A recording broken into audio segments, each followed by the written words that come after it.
नमस्कार दोस्तों, जय श्री कृष्ण। कैसे हैं आप सब?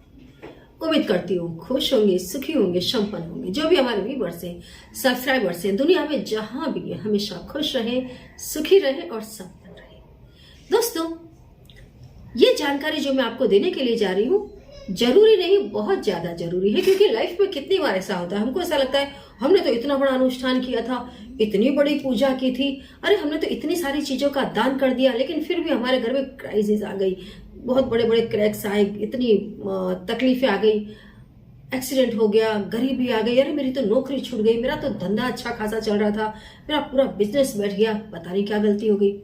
कितनी बार हम जाने अनजाने वो गलतियां कर बैठते हैं जिसकी वजह से पुण्य मिलने के बदले हम पाप के भागी हो जाते हैं। कितनी बार हम ऐसी गलतियां कर बैठते हैं कि हमारे घर की सुख समृद्धि ही हम दूसरे व्यक्ति के हाथ में दे देते हैं। अब आप देखो, यदि आपका बहुत अच्छा समय चल रहा है और आप घड़ी किसी को दान में दे दो, आपने अपना समय उसको दान में दे दिया, इसके बाद उसका अच्छा समय आएगा लेकिन आपका समय खराब हो जाएगा। कई बार हमें नहीं पता होता, हम बहुत सारी ऐसी चीजों का दान कर देते हैं जिनका दान करने से व्यक्ति को बहुत ज्यादा खराब समय को झेलना पड़ता है, भुगतना पड़ता है। कई बार आपने देखा होगा, कई लोग बाधा मान्यता करते हैं कि हाँ हमारे घर में ये चीज हो जाए, ये प्रश्न हमारे घर में से मेरा खुद का ये अनुभव है, मैंने खुद ने देखा हुआ है। एक कपल्स थे, उनके घर में संतान जन्म नहीं ले रही थी, तो उन्होंने एक जगह जाकर के माता जी के आगे नारियल रख करके बाधा मान्यता की कि यदि हमारे घर में पुत्र जन्म ले लेगा तो हम उसको सबसे पहले आपके पास लेकर के आएंगे दर्शन करवाने के लिए। और सच में उनके घर में बहुत ही सुंदर पुत्र ने जन्म लिया। 1.25 महीने के बाद उनको उस बच्चे को लेकर के उन माता रानी के दर्शन करवाने जाना चाहिए था, लेकिन उन्होंने क्या गलती की, घर में कथा करवाई। कथा करवाना कोई पाप नहीं था, बहुत ही अच्छा काम है, नो डाउट, लेकिन उनके जो शब्द थे कि हम यहां आएंगे, वो पूरे नहीं हुए। और उस बच्चे को जिस दिन कथा थी, ये आंखों देखा हाल है, संध्या समय उस बच्चे की जान चली गई। कितनी बार कई शक्तियों के कोप जबरदस्त उतरते हैं, शक्तियां क्रोधायमान हो जाती हैं और आपको उसका फल भुगतना ही पड़ता है।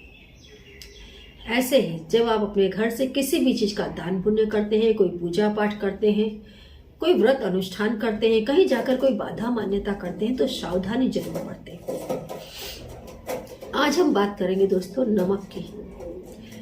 नमक ऐसी चीज है, आपने सुना होगा या आपको पता होगा, यदि आपके घर में नेगेटिव एनर्जी है तो रोज गुरुवार और रविवार छोड़ करके पोछे के पानी में यदि आप नमक डाल देते हैं और उसका पोछा लगाते हैं तो नेगेटिव एनर्जी आपके घर से भागने लग जाती है। क्योंकि फिटकरी और नमक, ये दोनों ऐसी चीजें हैं जो आपकी लाइफ में एक क्लीनर का काम करती हैं। यदि आपके शरीर में कोई तकलीफ है तो आप रविवार के दिन, शनिवार के दिन, मंगलवार के दिन नमक का उतारा करें 7 बार और उसको आप फ्लश कर दे पानी में। आप देखेंगे उस तकलीफ से आपको मुक्ति मिलती है ना। तो नमक असाधारण चीज है। आप खुद इमेजिन करें, आप जो भी भोजन करते हैं यदि उसमें नमक ना हो तो उस भोजन में कोई स्वाद नहीं रह जाता। आपके 32 भोजन सब बिल्कुल निरस हो जाते हैं। इसीलिए नमक को सबरस कहा जाता है।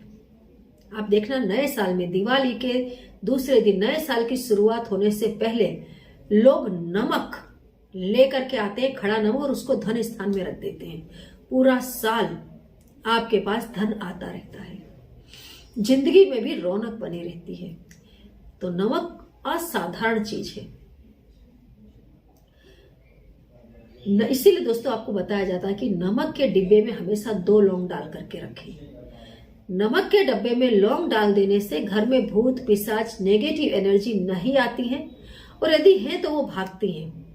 जिस घर में नमक के अंदर लौंग पड़ी हुई रहती है उस घर में नेगेटिव एनर्जी का इफेक्ट नहिवत हो जाता है। नमक को हमेशा कांच के बन्नी में रखना चाहिए, कांच के डिब्बे में रखना चाहिए। प्लास्टिक में या स्टील के डिब्बे में नमक नहीं रखना चाहिए। स्टील में या प्लास्टिक में रखने से आपके राहु केतु खराब होते हैं। और ये साल तो स्पेशल राहु केतु की ही साल है, तो आपको नमक बिल्कुल भी स्टील या प्लास्टिक के डब्बे में नहीं रखना है। और नमक को दोस्तों कभी भी संध्या समय किसी को उधार नहीं देना चाहिए। नमक कभी भी जो क्रोधी व्यक्ति है, चरित्रहीन व्यक्ति हो, ऐसे व्यक्ति के घर का नमक नहीं लेना चाहिए, नहीं खाना चाहिए। नमक कभी अकेले दान नहीं करना चाहिए। मतलब यदि आपको दान करना ही है नमक, तो साथ में कोई अनाज ले ले, साग सब्जी ले ले, कोई भी दूसरी चीज उसके साथ ऐड करके फिर दान करें। सिर्फ और सिर्फ नमक का दान नहीं करना चाहिए। सिर्फ नमक का अकेले यदि आप दान करते हैं तो आपके घर से सुख और समृद्धि चली जाती है। आप एक अंधेरे जीवन में चले जाते हैं। आप देखना कई लोग बहुत उनके सितारे बुलंद होते हैं और अचानक उनके ऊपर कोई केस आ गया, कहीं से कोई केस निकल के आ गया, अचानक रोड पर चलते हुए कोई दुर्घटना घट गई, कुछ ऐसा हो गया कि अचानक वो एक चमक दमक की जिंदगी छोड़ करके जेल चले जाते हैं, भूगर्भ में चले जाएंगे, अंडरग्राउंड हो जाएंगे। उनकी जिंदगी से सूर्य की रोशनी ही चली जाती है। हम जाने अनजाने कोई ऐसी गलती कर बैठते हैं जो हमारे जीवन को ले डूबती है। तो इस चीज का भी दान ना करें। नमक सूर्य से जुड़ा हुआ है। नाम, पद, प्रतिष्ठा सब कुछ जाने की पूरी संभावना बन जाती है जब आप नमक का दान कर देते हैं। और भी सिर्फ नमक की थैली ली और किसी को दे दी। तैयार रहे, भविष्य अंधकारमय हो जाएगा। गलती से भी इस चीज का दान ना करें। जानकारी अच्छी लगी है तो लाइक कर दें, दान ना करें, लाइक करें, चैनल को सब्सक्राइब करें जो नए नए व्यूअर्स हैं, और जितना ज्यादा हो सके दोस्तों वीडियो को शेयर कर दें। जय श्री कृष्ण।